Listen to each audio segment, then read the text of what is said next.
শুভেচ্ছা, শুভ দুপুর, শুভ সময়। সুপ্রিয় দর্শক, আপনাদের সাদর আমন্ত্রণ জানাচ্ছি আপনাদের প্রতিদিনকার প্রিয় আয়োজন চ্যানেল আয়ের পর্দায় সরাসরি চ্যানেল স্টুডিও থেকে ফ্রেশ প্রিমিয়াম ডি তারকাকথনের আজকের পর্বে। এবং আজকের তো আমরা স্টুডিওর বাইরে আরেকটি স্টুডিওতে আছি, চ্যানেল আইতেই আছি, চ্যানেল স্টুডিও থেকেই বলছি। এবং আজকের আয়োজনে আমাদের গেস্ট অফ অনার্স অনেকজন। আসলে আমরা একটি ভিন্ন রকম করে আয়োজনটি সাজানোর চেষ্টা করেছি এবং আজকে যারা আমাদের সঙ্গে রয়েছেন গেস্ট অফ অনার্স, তারা এবারের সবুজে সাজাই বাংলাদেশ বৃক্ষরোপণ কর্মসূচি ও প্রবন্ধ প্রতিযোগিতা 2024-এর যারা পুরস্কৃত হয়েছেন, যারা তাদের দিয়ে আমাদের আজকের আয়োজন। প্রথমেই জাকির হোসেন মহিন, উপদেষ্টা প্রকৃতি ও জীবন ক্লাব ভোলা, তিনি প্রথম হয়েছেন, কংগ্রাচুলেশনস। তারপরে আমার ডান দিকে রয়েছেন জাবির হাসনাইন ডিকেন, উপদেষ্টা প্রকৃতি ও জীবন ক্লাব ভোলা। তারপরে রয়েছেন মোহাম্মদ হারুনুর রশিদ, সমন্বয়ক প্রকৃতি ও জীবন ক্লাব ভোলা। তারপরে রয়েছেন মনিরুজ্জামান আশরাফি, সহসভাপতি প্রকৃতি ও জীবন ক্লাব বরিশাল। এবং তারপরে রয়েছেন সাইদ পান্থ, সমন্বয়ক প্রকৃতি ও জীবন ক্লাব বরিশাল।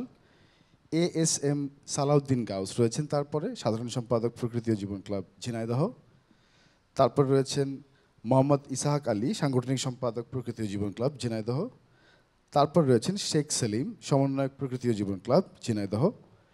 আর একজন বিজয়ী আছেন বরিশালের। এবং আমার বাদিকে রয়েছেন এবারে যে আয়োজনটি সংযোজন হয়েছে এই পুরস্কার প্রদানের সঙ্গে, সেটি হচ্ছে যে প্রবন্ধ প্রতিযোগিতা। প্রবন্ধের জন্য এবারের প্রতিযোগিতা হয়েছিল, সেখানে বিজয়ী হয়েছেন মোট 3 জন। আমার ঠিক বাদিকে রয়েছেন, আমি দেখতে পাচ্ছি এবারের প্রথম যিনি হয়েছেন নূরে জান্নাত। তারপরে রয়েছেন মোহাম্মদ ফাহাদ হোসেন ফাহিম, দ্বিতীয় হয়েছেন। এবং সেই সঙ্গে তৃতীয় হয়েছেন সাফায়েত তৌসিফ। এবং আমার বাম দিকে রয়েছেন জনাব মুকিত মজুমদার বাবু, মাননীয় চেয়ারম্যান প্রকৃতি ও জীবন ফাউন্ডেশন এবং প্রধান পৃষ্ঠপোষক প্রকৃতি ও জীবন ক্লাব। স্যার, শুরুতে আপনার কাছ থেকে শুরু করবো। এবারের আয়োজন কতটুকু সফল হলো আপনার চোখে, সেটি জানতে চাইবো স্যার, এবারের পুরস্কার প্রদান। আসলে এই বৃক্ষরোপণ কর্মসূচি যেটা সারা বাংলাদেশ ব্যাপী হচ্ছে 64টা জেলায়, এবং যেই 64টা জেলাতে আমরা প্রকৃতি জীবন ক্লাব সংগঠন, আমার যেই প্রকৃতি জীবন ক্লাবের হয়েছে, এর মাধ্যমে আমরা প্রতি বছরই বৃক্ষরোপণ করছি। এবার গতবারের চেয়েও বৃক্ষরোপণ বেশি হয়েছে।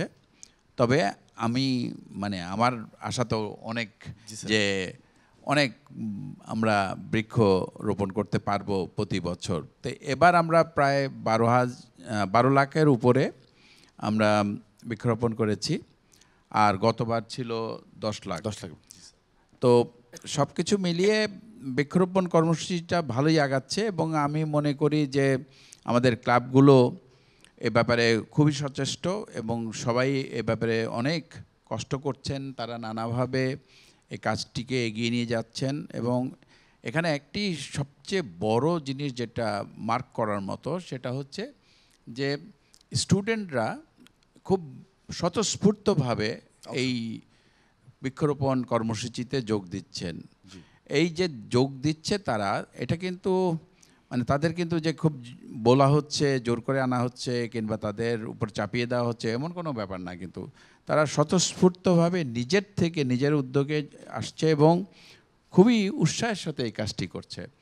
তো এখানে আমি বলবো স্কুল, কলেজ, মাদ্রাসার ছাত্রছাত্রীরা যেভাবে এগিয়ে আসছে, এইটা যদি অব্যাহত থাকে তাহলে আমার মনে হয় আগামী বছর আমাদের বৃক্ষরোপণের সংখ্যা আরও অনেক বাড়বে।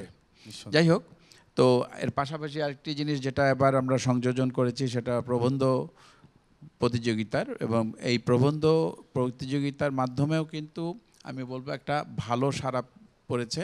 এবং আমরা চাচ্ছি যে প্রকৃতি পরিবেশ নিয়ে লেখা যেন অনেক বেশি আসে, এবং তার মাধ্যমে আমরা আমাদের যে পত্রিকা আছে প্রকৃতি বার্তা, সেখানে ছাপাবো, অন্যান্য পত্রিকায় ছাপাবো এই লেখাগুলো।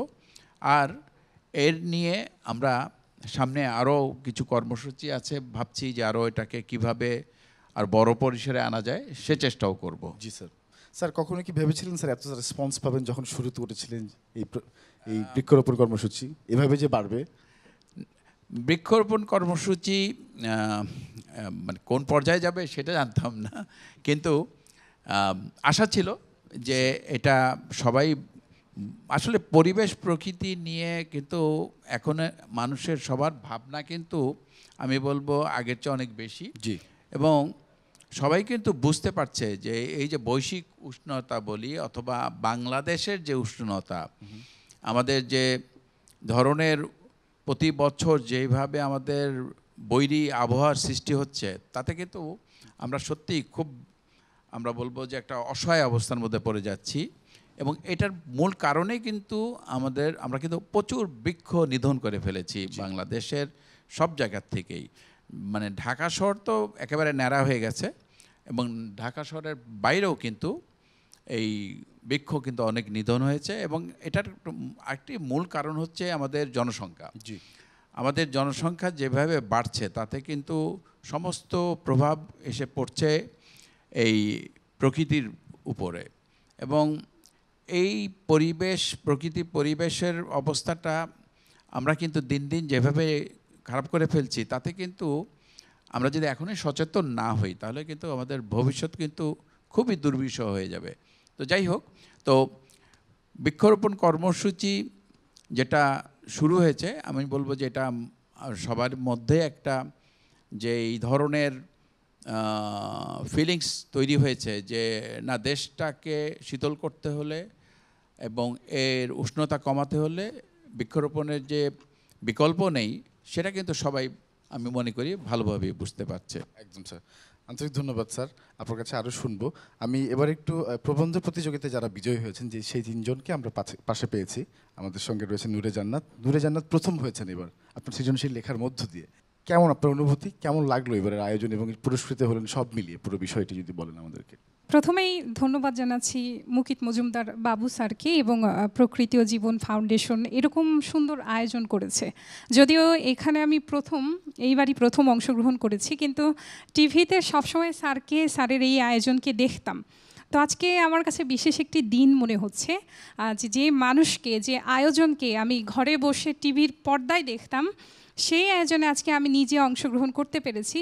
আর ব্যক্তিগতভাবে নানান সময় প্রকৃতি নিয়ে আমি কাজ করে থাকি, তো ওইটা যে প্রকৃতির সেবা করা, এটাও আমি বুঝতাম না।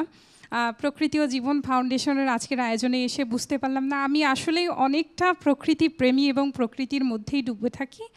আর যখন প্রবন্ধ প্রতিযোগিতাটা দেখলাম, লিখতাম না, অন্যান্য লেখায় আমার খুব আগ্রহ থাকে, প্রবন্ধ একটু জটিল লাগে। তো যখন দেখলাম এখানে প্রকৃতি বিষয়টা রয়েছে, এই লোভ আর সামাল দিতে পারলাম না, লিখেই ফেললাম। তারপর যখন জানতে পারলাম যে আমি এই প্রকৃতি ও জীবন ফাউন্ডেশন কর্তৃক আয়োজিত প্রবন্ধ প্রতিযোগিতায় প্রথম হয়েছি, আমার আনন্দের সীমা ছিল না। আমি খুবই আনন্দিত। এবং আমরা যারা লিখি, আমাদের কলমের মাধ্যমেও যেন আমরা প্রকৃতির পাশে থাকতে পারি, লালন করতে পারি প্রকৃতিকে, এটাই চাওয়া। আন্তরিক ধন্যবাদ আপনার অনুভূতি শেয়ার করবার জন্য। এরপরে দ্বিতীয় যিনি হয়েছেন মোহাম্মদ ফাহাদ হোসেন ফাহিম, উনি আমাদের সঙ্গে রয়েছেন। ওনার কাছ থেকেও শুনবো তার অনুভূতি, তার পুরস্কার পাওয়ার পরে। অসংখ্য ধন্যবাদ মুকিত মজুমদার বাবু স্যারকে এবং প্রকৃতি ও জীবন ফাউন্ডেশনকে চমৎকার এই আয়োজনের জন্য। আজকের এই অপরাহ্নের মেদুর বিকেলে এমন চমৎকার মানুষদের সাথে কথা বলতে পেরে আমি সত্যি পুলকিত এবং আনন্দিত। মাটি এবং মাঠের মানুষ এবং একজন কৃষিবিদ হিসেবে প্রকৃতির সংসর্গে থাকা আমার জন্য অনেক বেশি গুরুত্বপূর্ণ এবং তাৎপর্যপূর্ণ বটে। আমরা তো সবাই প্রকৃতির সন্তান এবং প্রকৃতিতেই বড় হয়েছি, কিন্তু প্রকৃতি নিয়ে আমাদেরকে নতুনভাবে ভাবতে কোনো না কোনো ঘটনা হয়তো অনুরণিত করে। তার মধ্যে একটি ঘটনা ছিল দ্বিজেন শর্মা স্যারের একটা বই। তার গহন কোন বনের ধারে বইটি পড়ে আমি প্রকৃতিকে এতটা অনুভব করতে লাগলাম এবং প্রকৃতি নিয়ে আমি আরও মৌলিকভাবে চিন্তা করতে শুরু করি যখন বাংলাদেশ কৃষি বিশ্ববিদ্যালয়ে ফ্যাকাল্টি অফ অ্যানিম্যাল হাজবেন্ড্রিতে পড়াশোনা আমার শুরু হয়।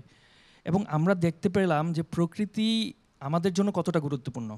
বিশেষত আমরা বর্তমানে জলবায়ু পরিবর্তন, বৈশ্বিক উষ্ণতা, এল নিনো, লা নিনা সহ বিভিন্ন রকমের দুর্বিষহ অবস্থার মধ্য দিয়ে যাচ্ছি এবং তার ফলে আমাদের প্রকৃতি, বিশেষত কৃষির কতটা ক্ষতি হচ্ছে এবং কিভাবে আমরা প্রকৃতিকে সংরক্ষণ করে খাদ্য পুষ্টি নিরাপত্তা নিশ্চিত করতে পারি, সেটা সম্পর্কে যখন অবগত হলাম তখন প্রকৃতি নিয়ে আরও আন্তরিকভাবে কাজ করতে উদ্যত হলাম এবং দেখলাম বিশেষত এই প্রোগ্রামটা, বিশেষ করে প্রকৃতি নিয়ে আমার লেখার যে সুযোগ এবং প্রকৃতি নিয়ে মৌলিকভাবে চিন্তা করার সুযোগ, এইটা খুব অপ্রতিম ছিল আমার জন্য।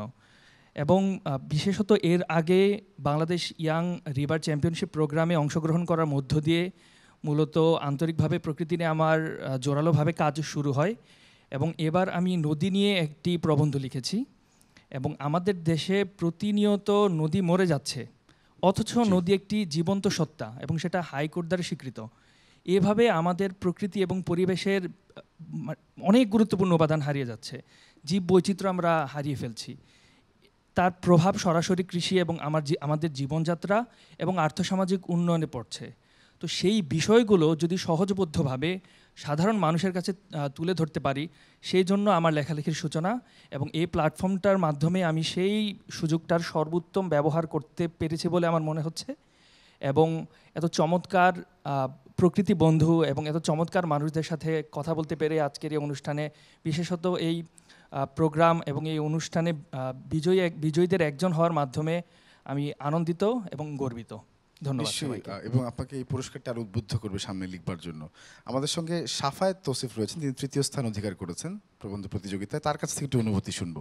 আমি শুরুতেই আমাদের শ্রদ্ধেয় স্যারকে, মুকিত মজুমদার বাবু স্যারকে কৃতজ্ঞতা জানাচ্ছি আমাদের এরকম একটি সুযোগ করে দেওয়ার জন্য।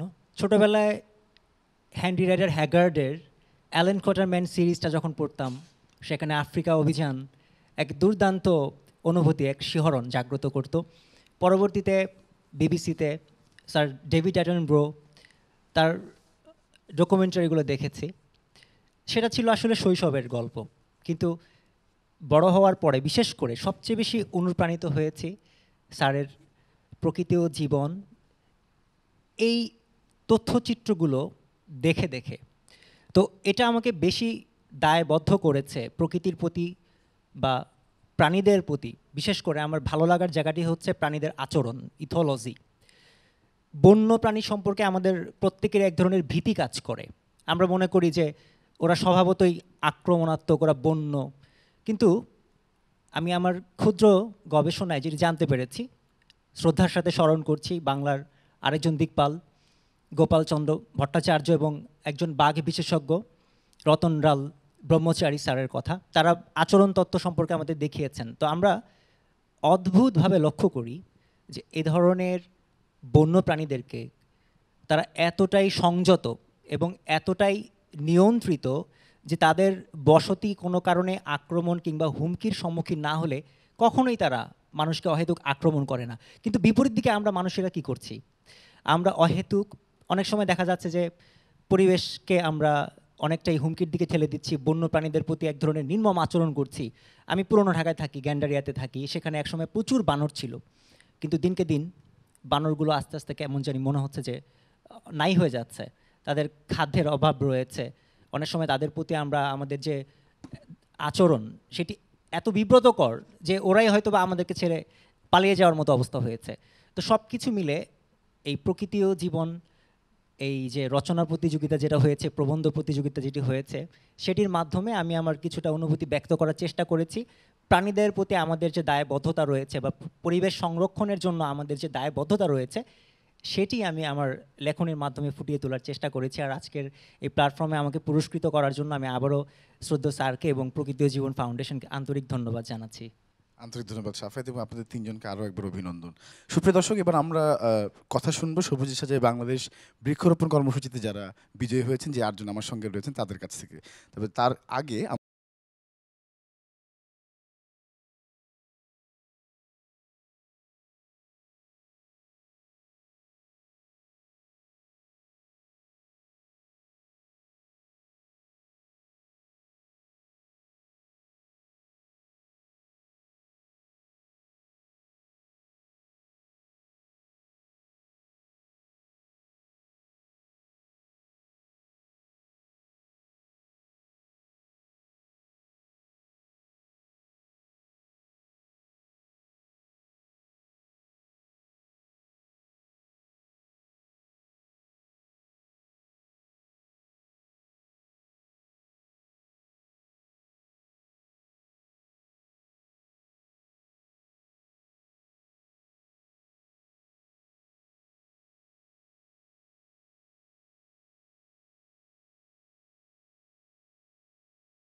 জীবন ক্লাব ভোলা।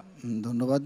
আমি প্রথমেই শ্রদ্ধা জানাচ্ছি প্রকৃতি এবং জীবন ক্লাবের এই ধারণাকে সামনে রেখে প্রকৃত জীবন ফাউন্ডেশন গঠন করে শ্রদ্ধেয় মুকিত মজুমদার বাবু ভাই যেটা আমাদেরকে একটা উৎসাহ দিয়েছেন কাজ করার জন্য, যেটা আমাদেরকে প্রকৃতিকে কীভাবে কাজ করতে হয় সেটার একটা দীক্ষা আমাদেরকে দিয়েছেন।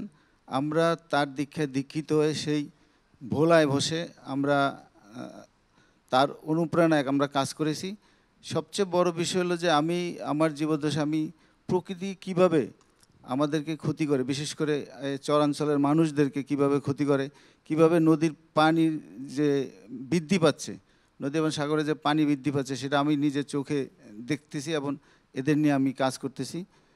আমার দেখা যে আসলে প্রকৃতিকে আমরা যেভাবে ক্ষতিগ্রস্ত করছি সেটা থেকে উত্তরণ করার জন্য সবচেয়ে বড় মাধ্যম হলো গাছ লাগানো। সেই গাছ লাগানোটাকে জনপ্রিয় করার জন্য প্রকৃতি এবং জীবন ফাউন্ডেশন যেভাবে কাজ করছে তার সাথে আমি একাত্মতা হতে পেরে, তার সাথে আমি সংযোজিত হতে পেরে আমি নিজেকে গর্ববোধ করছি। এবং আজকে পুরস্কৃত করার মাধ্যমে আমাদেরকে যেই পরিমাণ উৎসাহ প্রদান করা হয়েছে সেই উৎসাহ আমরা বিশ্বাস করি যে আগামী বছরগুলোতে আমরা আরও অনেক বেশি পরিমাণে কাজ করতে পারবো এবং আরও অধিক পরিমাণে গাছ লাগিয়ে আমরা তার যে স্বপ্ন সে স্বপ্ন বাস্তবায়নে আমরা এগিয়ে আসতে পারবো। আমি জাভির হোসেন হাসনাইন ডিকেন, উপদেষ্টা প্রকৃতি ও জীবন ক্লাব ভোলা, আপনার অনুভূতি জানব। বৃক্ষরোপণ কর্মসূচিতে আমি অনেক আগ থেকেই আমি নিজে ব্যক্তিগতভাবেই আমি গাছ রোপণ করি। আমার বাড়িটা একটা বাগান বাড়ির মতো। আমার বাবাও খুব ফলজ গাছ, বৃক্ষ, কাঠ গাছ এগুলি লাগাইতো। সেখান থেকে আমিও উদ্ভূত হই। পরবর্তীতে স্যারের এই প্রোগ্রামের মাধ্যমে আমি আরও উৎসাহিত হই এবং আমার বাসার সামনে একটা সরকারি প্রাথমিক বিদ্যালয় আছে, ৩১ নং সরকারি প্রাথমিক বিদ্যালয়। ওই বিদ্যালয়তে আমরা এবার অনেক গাছ বাচ্চাদের মাধ্যমে রোপণ করেছি। কিন্তু আমার যতটুকু মনে হয়েছে গাছ লাগানোর পরে যে পরিচর্যাটা, এই পরিচর্যাটায় আমরা খুবই অসচেতন। গাছ লাগানোর পরে অন্তত ২-৩ বছরের একটা পরিচর্যার একটা বিষয় আছে। এই পরিচর্যাটা না হওয়াতে আমাদের এই গাছগুলো একসময় আবার ঝরে যায়, গাছগুলি সবল হয়ে উঠতে পারতেছে না। এই ক্ষেত্রে আমাদের কী করণীয় আছে স্যারের কাছ থেকে আমরা এর পরামর্শ চাইব। নিশ্চয়ই স্যার বলবেন। এরপরে রয়েছেন মোহাম্মদ হারুনুর রশিদ, সমন্বয়ক প্রকৃতি ও জীবন ক্লাব ভোলা। আমি প্রথমেই ধন্যবাদ জানাই আমাদের প্রকৃতি ও জীবন ক্লাবের চেয়ারম্যান এবং ফাউন্ডেশনের উপদেষ্টা বা আমাদের মুকিত মজুমদার বাবু স্যারকে। আসলে উনি যে থিমটা নিয়ে মাঠে নামছে, উনি যেভাবে আন্তরিকতার সহিত কাজটা করছে, আমরা সবাই যদি ওরকম করতে পারতাম তাহলে মনে আমরা শতভাগ কাজটা করতে পারছি সেই তৃপ্তিটা পাইতাম। কিন্তু আসলে আমরাও পারি না, কারণ হলো আমরা ভালো না, আমরা সচেতন না, আমরা বুঝলেও বুঝি না। আমরা জানি যে কাজটা করা ভালো কিন্তু করি না। ভাই করেন কিন্তু আমি করি না। জাস্ট এই মানুষের সচেতনতা কত, আর সচেতনতা মানুষ জানতেছে নদী ভাঙতেছে, দিনে দিনে গৃহহারা হচ্ছে হাজার হাজার মানুষ, তারপরও ওই যেটায় ক্ষতি হবে সে ময়লা আবর্জনা খালের মধ্যেই ফেলাবে, এই লঞ্চের ময়লা আবর্জনা খালের মধ্যেই ফেলাবে। অভ্যাসটা কিন্তু পরিবর্তন করতে পারতেছে না, বলতেছে পরিবেশ নষ্ট হচ্ছে, কিন্তু সে নিজেই তার অভ্যাসটা পরিবর্তন করতে পারতেছে না। এখানে আমাদের আরও সচেতনতা বৃদ্ধি করা প্রয়োজন। আর আমি বলবো যে আমরা বৃক্ষরোপণ করে আমাদের যেই অভিজ্ঞতাটা দেখলাম, আমি বৃক্ষরোপণ করার পরে সেখানে খাঁচিও দেওয়া হয়েছে, কিন্তু 3 মাস যাবৎ ওটা পাহারা দেওয়া হয়েছে, তারপরে আর আমাদের পক্ষে সম্ভব হয় না। মাঠে ফুটবল খেলা, ক্রিকেট খেলা, গরুর হাট, আমার গাছগুলো বিলীন হয়ে গেছে, এটা সত্য কথা। প্রথম যখন গাছ বৃক্ষরোপণ আমরা করি, তারপরে আসলাম আমার মন থেকে যে আসলে কদম, আষাঢ়ে কদম, আরে কদম এখন দেখি না। আগে হাত পা ব্যথা পেলে কদম পাতা পেঁচিয়ে রাখতো, দেখতাম মুরব্বীরা কদম ফুল কত সুন্দর। আমি নিজের উদ্যোগে আমি 150 কদম গাছের চারা সংগ্রহ করছি আমি নিজে। তারপরে এগুলা উপজেলা প্রশাসনের মাধ্যমে ইউনোকে সামনে রেখা, ভাইস চেয়ারম্যান ছিল তখন, ওনার থেকে নিয়ে এগুলো রোপণ করা হয়েছে এবং বিভিন্ন স্কুলে দেওয়া হয়েছে, কিন্তু সত্য কথা যেটা সত্য বলা উচিত, সেইখানেও আমরা একটা কদম গাছ রক্ষা করতে পারি নাই। তো সেক্ষেত্রে আমাদের এই বৃক্ষরোপণের কী যুক্তি বা আছে? তো আমি মনে করবো যে আসলে আমরা আরও ভালো হতে হবে এবং আরও কাজ করা মানসিকতা থাকতে হবে। খালি বাড়িতে কেবল ওই যে মরিচ চারা বা বেগুন চারা লাগালে এটা পরিবর্তন করতে হবে। দিনে দিনে ইট পাথরের শহর হচ্ছে গ্রাম, এখন আর গ্রাম নাই, সব শহর। কেউ গাছ পছন্দ করে না, গাছ কাটো তারপর ঘর বানাও। কিন্তু আসলে যে আমরা এই যে কী পরিমাণ গরম আমরা এবার সহ্য করলাম, এমন গরম সৌদি আরব থাকে, কিন্তু আমরা সেই গরম 40 ডিগ্রির মধ্যে থাকতে হয়েছে কেন? আমরা জানি এসি ব্যবহার করি, এসিতেও ক্ষতি, তাও পরিবেশের ক্ষতি হয়। তো সেক্ষেত্রে আমি মনে করি যে আমি স্যারকেই বলবো, স্যার আমাদের মনে আরও সচেতন হওয়াই প্রয়োজন। আরও সচেতন না হইলে আমরা এই এই জলবায়ুর প্রভাব থেকে আমরা মুক্তি আমাদের মিলবে না। আর যেটা বললেন যে আমরা প্রথম পুরস্কার পেয়েছি, আসলে পুরস্কারটা আসলে আনন্দের। আমি কল্পনাও করি নাই যে আমরা এই প্রথম পুরস্কার পাবো। তো সেক্ষেত্রে আমি মূলত চর মোজাম্মেল করে এক লালমোহন উপজেলার একটা চর আছে, ওইখানে আমরা 35,000 গাছের চারা ওইখানে আমরা রোপণ করেছি। ওদেরকে আমরা সহযোগিতা করেছি এবং মাঠে ছিলাম। গাছের চারাগুলো অনেক বড় ছিল। আর সদরে আমরা 5,000 চারা স্কুলের শিক্ষার্থীদের কাছে দিয়েছি, বিতরণ করেছি। কিন্তু বন বিভাগের যে চারাগুলো হলো একবারে দুর্বল। আমরা তো অত টাকা দেওয়া চারা কেনা সম্ভব না, 50-60 টাকা দেওয়া। বন বিভাগে গেলে 10 টাকা 12 টাকা চারা, কিন্তু অত্যন্ত দুর্বল, এই চারা 2 দিনও টিকে না। তো এখন বিষয় হলো এই আমাদের ভোলা কিন্তু বনায়ন অনেক বেশি, আমাদের মূল আয়তনের চেয়েও যে পরিমাণ বন লাগানো গাছ লাগানো তার চেয়ে বেশি আছে আমাদের। কিন্তু তারপরেও বলবো যে সেখানেও বনেও অনেক লুণ্ঠন হচ্ছে। আমি মনে করি যে সরকার বা যারা আছেন এই দায়িত্বে তারা এটা দেখবেন। ধন্যবাদ। এটা প্রতিরোধের এখনই ব্যবস্থা করা প্রয়োজন বলে আমি মনে করি। ধন্যবাদ, আন্তরিক ধন্যবাদ আপনাকে। আমাদের সঙ্গে রয়েছেন মনিরুজ্জামান আশরাফি, সহসভাপতি প্রকৃত জীবন ক্লাব বরিশাল। ওনার অনুভূতি শুনব। ধান নদী খাল এই তিনে বরিশাল। আসলে বরিশাল এক প্রকৃতির এক অপার সৌন্দর্যর জায়গা, এটা সবাই জানেন। প্রকৃতি ও জীবন ক্লাবের আজকের এই অনুষ্ঠানে আমি আসতে পেরে আমি নিজেকে গর্বিত মনে করছি। আর সেই সাথে আমি ধন্যবাদ জানাচ্ছি এই মহৎ উদ্যোগের যে ব্যবস্থা করেছে আমাদেরকে এখানে আসার, সেই মুকিত মজুমদার বাবু ভাই। আমরা গতবারও 10ম স্থান অধিকার করেছিলাম। তারপরে আমরা আরও উৎসাহ পাই, আরও গাছ লাগানোর, আরও প্রকৃতিকে সবুজ করার আরও উৎসাহ পাই। তো এবার আমরা অনেক গাছ লাগিয়েছি বাবু ভাইয়ের প্রেরণায়। আপনাদের চ্যানেল আই, প্রকৃতি ও জীবন ক্লাব, সবাইকে আমার আন্তরিক শুভেচ্ছা। আমরা মনে করি আমরা প্রতিটি নাগরিক একটা করে গাছ লাগানো অন্ততপক্ষে দায়িত্ব আমাদের। কারণ যেহেতু বৈশ্বিক জলবায়ুর পরিবর্তন হচ্ছে, আমাদেরও চিন্তা করা দরকার যে নতুন প্রজন্ম কীভাবে এই পৃথিবীতে বাস করবে। তাদের জন্য আমরা সবুজায়ন যদি করি, তারা আরও সুন্দরভাবে বাস করতে পারবে। এবং এই মহৎ উদ্দেশ্য চলমান থাকুক। আরও বাবু ভাইয়ের কাছ থেকে আরও আমরা নতুন আইডিয়া পেতে চাই। এই যে নতুন আজকে একটা আইডিয়া সে ক্রিয়েট করলো যে প্রবন্ধ লেখা, আরও প্রবন্ধ লেখার পাশাপাশি আরও কিছু করার উদ্যোগ নেক বাবু ভাই। আমরা সবসময় আছি তার সাথে এবং থাকবো। আমরা মনে করি এটা একটা মহৎ উদ্দেশ্য, এটা জাতির জন্য, আমাদের জীবনের জন্য, আমাদের পৃথিবীর জন্য, সবার জন্যই প্রয়োজন। ধন্যবাদ, আন্তরিক ধন্যবাদ মোহাম্মদ মনিরুজ্জামান আশরাফি আপনাকে। রয়েছেন সাইদ পান্থ, সমন্বয় প্রকৃতি জীবন ক্লাব বরিশাল। আমরা মূলত 2023 সালে আমি চ্যানেল আইতে জয়েন করেছি। তো প্রথম বছর আমরা 10ম স্থান অধিকার করেছি।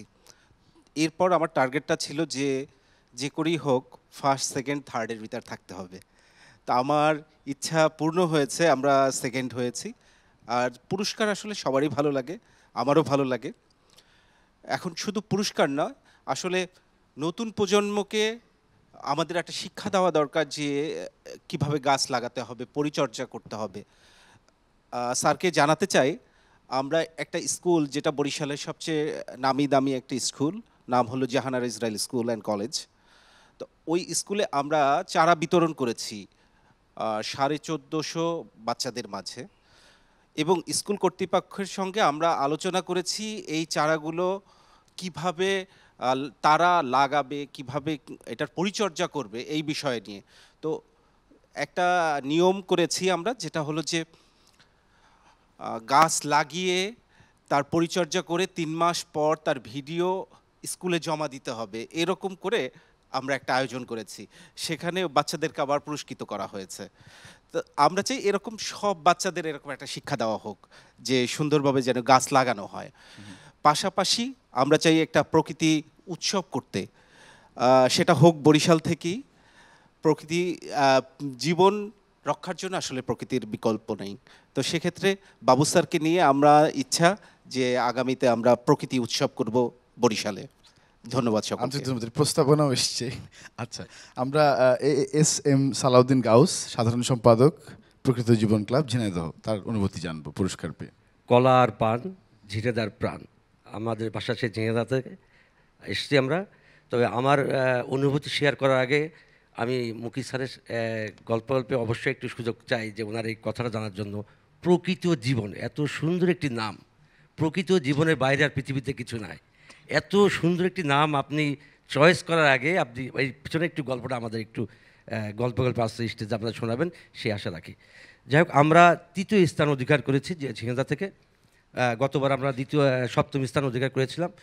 তো বিশ্বে যখন এই যে বৈষয়িক যে উষ্ণতা বাড়ছে, ঠিক সেই মুহূর্তে যে চ্যানেল আইয়ের সহযোগী সংগঠন প্রকৃত জীবন ক্লাবের প্রতিষ্ঠাতা এবং চেয়ারম্যান সাহেব আমাদের মুকিত মজুমদার বাবু স্যার যে উদ্যোগটি নিয়েছে, এটা সারা দেশব্যাপী একটি প্রশংসনীয় উদ্যোগ। তো আমরা একটু ভিন্নভাবে ঝিনেদাতে কাজ করেছি। আমি ব্যক্তিগতভাবে নবগঙ্গা রক্ষা পরিষদ থেকে নদী নিয়েও কাজ করি। আমাদের ঝিনেদার নবগঙ্গা নদী আছে। তো আমরা কিন্তু উনি যেমন বললো বরিশাল এক ভাই যে স্কুল পর্যায়ে দিয়েছে, আমরা স্কুল পর্যায়ে দিয়েছি।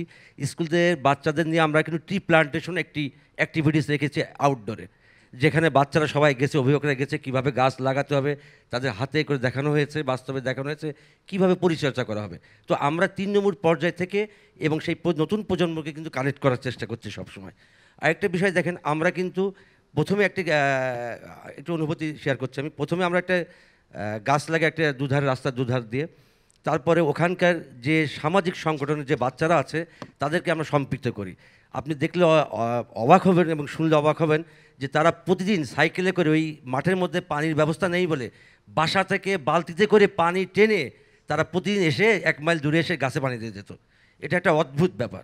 তো আমার মনে এই অনুভূতিগুলো কিন্তু সবার মধ্যেই ছিল, একটু সুপ্ত অবস্থায় ছিল। তো প্রকৃতি ও জীবন ক্লাবের এই প্ল্যাটফর্মে আসার পরে এবং এই অ্যাওয়ারনেস কিংবা আমাদের এই কার্যক্রমের জন্য কিন্তু আজকে আমরা এটা বিশ্বব্যাপী কিংবা আমাদের দেশব্যাপী ছড়িয়ে দিতে পারছি। তো আমি খুব বিশেষভাবে আজকে ধন্যবাদ জানাই আমাদের মুকিত মজুম বাবু স্যারকে যে এরকম একটি প্ল্যাটফর্ম আমাদের দেওয়ার জন্য।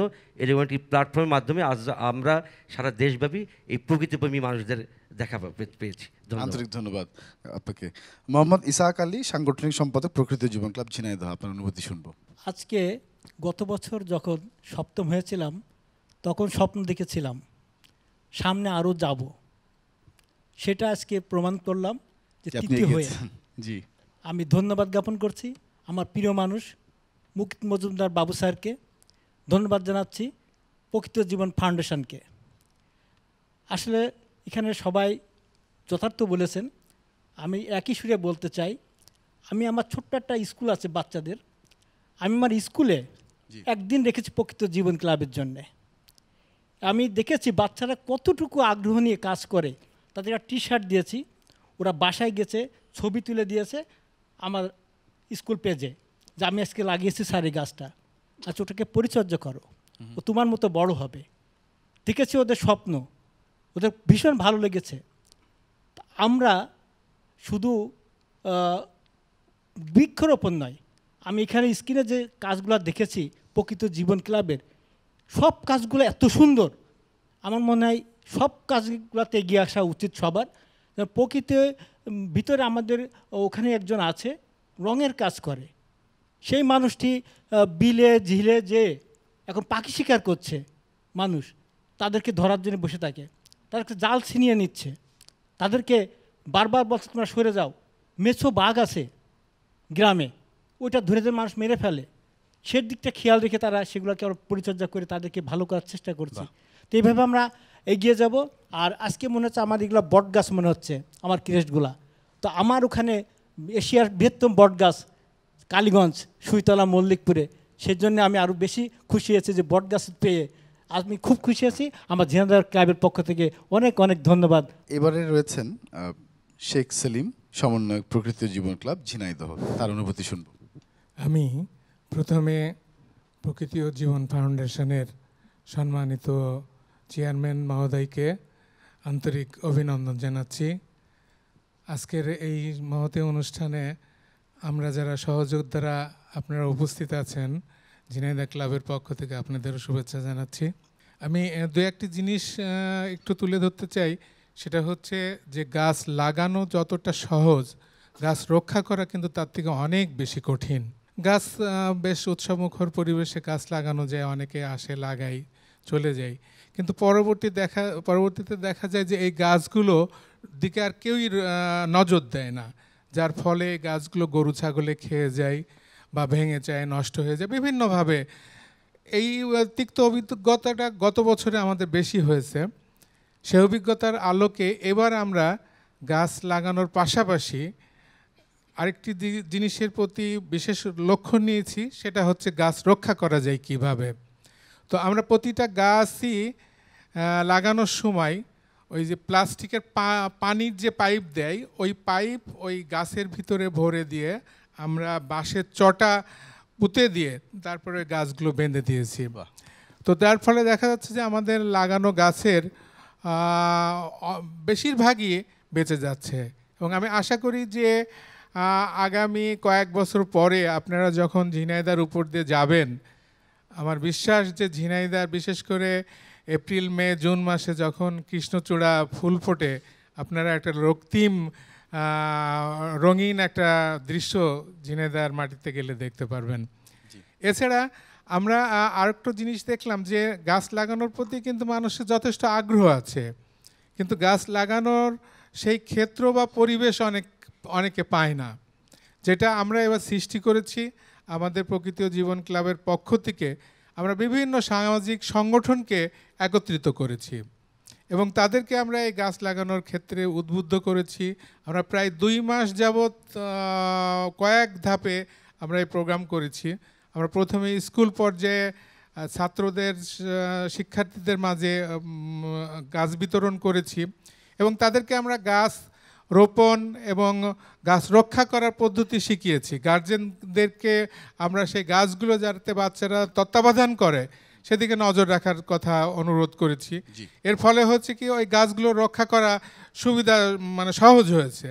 তারপরে এই সামাজিক সংগঠনগুলো আমাদের সাথে একত্রিত হয়ে আমাদের বিভিন্ন প্রোগ্রামে তারা বিভিন্নভাবে সহযোগিতা করেছে এবং সত্যি কথা বলতে কি যে আমরা উৎসব মুখর পরিবেশ সৃষ্টি করেছি। আমরা আমাদের সমাপনী যে অনুষ্ঠান হয়েছিল, আমরা সারাদিন ব্যাপী অনুষ্ঠান করেছিলাম। সেখানে গাছ বিতরণের পর আমরা খেলাধুলার আয়োজন করেছিলাম, মধ্যাহ্ন ভোজের আয়োজন করেছিলাম, তারপরে সাংস্কৃতিক অনুষ্ঠানের আয়োজন করেছিলাম, যেটা একটা বলা যায় যে সামাজিক আন্দোলনে রূপান্তরিত হয়েছিল। আমার বিশ্বাস যে এরকমভাবে যদি আমরা প্রকৃতি ফাউন্ডেশনের পৃষ্ঠপোষকতা পাই, সহযোগিতা পাই, আগামী দিন আমরা যেমন গতবার 7ম হয়েছি, এবার 3য় হয়েছি, আগামী দিন আরও ভালো করতে পারবো। আর আমার অন্যান্য জেলার ভাইরাও আরও ভালো করবেন এই প্রত্যাশা নিচ্ছি, এই প্রত্যাশা রাখছি। সবাইকে ধন্যবাদ। এবং নিশ্চয়ই আমাদের এই কার্যক্রম চলবে আগামীতেও, যেমনটি চলছিল আগে। এবং শেষটায় আমি একটু স্যারকে একটু বলতে বলবো মাইক্রোফোনে, যেহেতু একটি প্রশ্ন এসেছে, একটি প্রস্তাবনা এসেছে এবং একটি সমস্যার কথা বারে বারে বলা হয়েছে। সেটি হচ্ছে যে গাছ পরিচর্যা করার যে বিষয়টি স্যার আপনি গতকালও বলেছেন অনুষ্ঠানে কিভাবে কি করতে হবে, একটু যদি আজকে ছোট্ট করে বলেন। এবং প্রকৃতি ও জীবন নামটি কিভাবে এলো স্যার, একটু যদি ছোট্ট করে সেই অনুভূতিটি শুনতে পারি আমরা শেষটায়। নামের ব্যাপারে আসলে অনেক চিন্তা ভাবনা সে সময় করেছিলাম এবং প্রথম দিকে ভেবেছিলাম যে নাম রাখবো জীব ও জীবন। তো পরে দেখলাম যে না, এটা স্পেসিফিক হয়ে যায় একেবারে, কিন্তু সাবজেক্টটা অনেক ওয়াইড।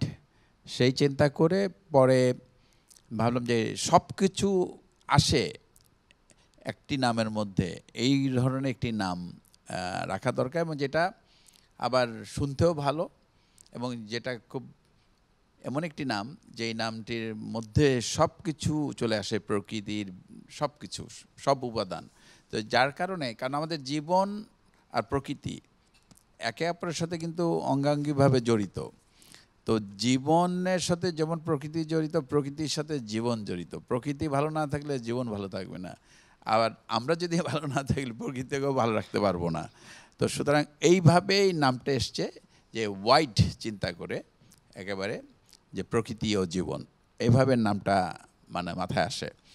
আর গাছের পরিচর্যার ব্যাপারে যেটা বলছিলাম, যে আমি এটা বলি মাঝে মাঝেই বলি আমার কথায়, যে শুধু গাছ লাগালেই হবে না, গাছের কিন্তু পরিচর্যা করতে হবে। তো আমরা একটা ছোট চারা লাগিয়ে আসলাম, তারপরে একে ওই চারদিকে দিলাম না, বেড়া দিলাম না, এবং একে ওই কঞ্চি লাগিয়ে ওকে যে সোজা থাকতে পারে যাতে, সে ব্যবস্থা করলাম না, ঠিকমতো সার দিলাম না, পানি দিলাম না, তাহলে তো ওই গাছটি তো বাঁচবে না কোনো অবস্থাতেই। তো গাছের চারা রোপণ করার পরে আমাদের কিন্তু এর পরিচর্যা করতে হবে, এবং পরিচর্যা কিন্তু একদিন করলে তার হবে না, এটা কন্টিনিউয়াস করতে হবে। অ্যাটলিস্ট এই গাছটা একটা জায়গায় যতক্ষণ না পৌঁছাচ্ছে, শক্ত না হচ্ছে, বড় না হচ্ছে যতক্ষণ, এবং সেইটা পর্যন্ত কিন্তু আমাদের একে খেয়াল রাখতে হবে, এই চারাটাকে। তো এটা খুব ইম্পর্টেন্ট, মানে এটা যাই করি না কেন, যেই আমরা লাগাই না কেন, যেই ক্লাব থেকে করি অথবা নিজ উদ্যোগে করি, আমাদের কিন্তু এটা মাথায় রাখতে হবে যে গাছের চারাকে পরিচর্যা করতে হবে, এবং এটা যদি না করি তাহলে এই গাছ লাগানোর কোনো মানে এটার কোনো সফলতাই আসবে না। তো এটা খুব ইম্পর্টেন্ট।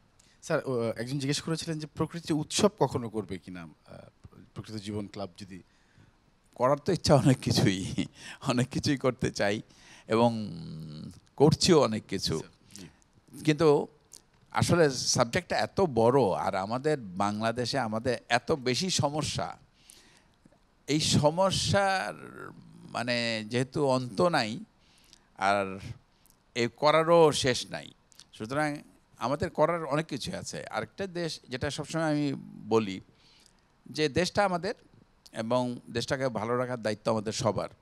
তো আমরা সবাই যদি সচেতন হই নানা বিষয়ে, তাহলেই কিন্তু আমাদের পরিবেশ বলি, প্রকৃতি বলি, সব কিছু ভালো থাকবে। কারণ আজকে বায়ু দূষণ, মাটি দূষণ, শব্দ দূষণ, পানি দূষণ, সব দূষণ কিন্তু আমাদের কারণে, আমরাই কিন্তু করছি। একটু আগে আপনি একজন বলছিলেন যে আমরা নদীতে নানা জিনিস ফেলে দিচ্ছি, যেন নদীটা আমার না, রাস্তায় জিনিস ছুঁড়ে ফেলে দিচ্ছি যেন রাস্তাটা আমার না। আমি কিন্তু ওই রাস্তায় ব্যবহার করি, আমার বাসার জানালা দিয়ে আমি ময়লা ফেলে দিচ্ছি যেন ওই জায়গায় আমি আর কোনোদিন যাব না। তো এই যে মনোভাব আমাদের, এই যে আমরা ভাবি যে আমি যেখানে আছি এটাই আমার, আসলে তা আমার সবই আমাদের, এই দেশের যাই আছে সবই তো আমাদের। সুতরাং সব কিছুকে ভালো রাখার দায়িত্ব কিন্তু আমাদের সবার। এবং এই যে বোধটা, এই বোধটা যতক্ষণ না আমাদের মধ্যে আসবে যে এই আশেপাশে যাই আছে, আমি গাছ বলি, জলাশয় বলি, মাটি বলি, এবং আমাদের যে শব্দের ব্যাপারটা, যেটা আমরা ভাবি না শব্দ নিয়ে, যে শব্দ আবার কি ক্ষতি করে, শব্দ যে আমাদেরকে দিন দিন বধির করে দিচ্ছে। আমরা কিন্তু একটা জিনিস আপনারা হয়তো খেয়াল করবেন যে আমরা কিন্তু একটু জোরে কথা বলি, এবং আমরা কিন্তু জোরে টেলিভিশন দেখি, আমরা জোরে শব্দ করে গান শুনি। কেন? কারণ আমরা কিন্তু এত শব্দের মধ্যে থাকি যে আস্তে আস্তে আমাদের শ্রবণ শক্তি কমে যায়, এবং যার কারণে আমরা কিন্তু কম শুনি, এবং এই কারণেই কিন্তু আমরা কথা জোরে বলি এবং গান জোরে শুনি, এবং আমরা এই যাই করি না কেন শব্দের ব্যাপারটা কিন্তু আমাদের মাত্রাটা স্বাভাবিকের চেয়ে বেশি। যখন আমরা বাইরে যাই, বিশেষ করে আমি খেয়াল করি যে বাইরে কিন্তু লোকজন খুব আস্তে কথা বলে, এবং রেস্টুরেন্ট কিংবা বাইরে হইচই নাই একেবারেই, এবং হর্ন তো গাড়ির দেয়ই না। এইগুলি যে কী পরিমাণ ক্ষতি করে, শুধু যে কানের ক্ষতি করে তাই না, কিন্তু হার্ট, আমাদের হৃদয়ের ক্ষতিও করে, হার্টের ক্ষতি করে, আমাদের নানা ধরনের রোগ এই শব্দের কারণে হয়। সুতরাং শব্দ একটা নীরব ঘাতক, সেটাও কিন্তু আমরা কতটুকু জানি আর কতটুকু প্র্যাকটিস করি।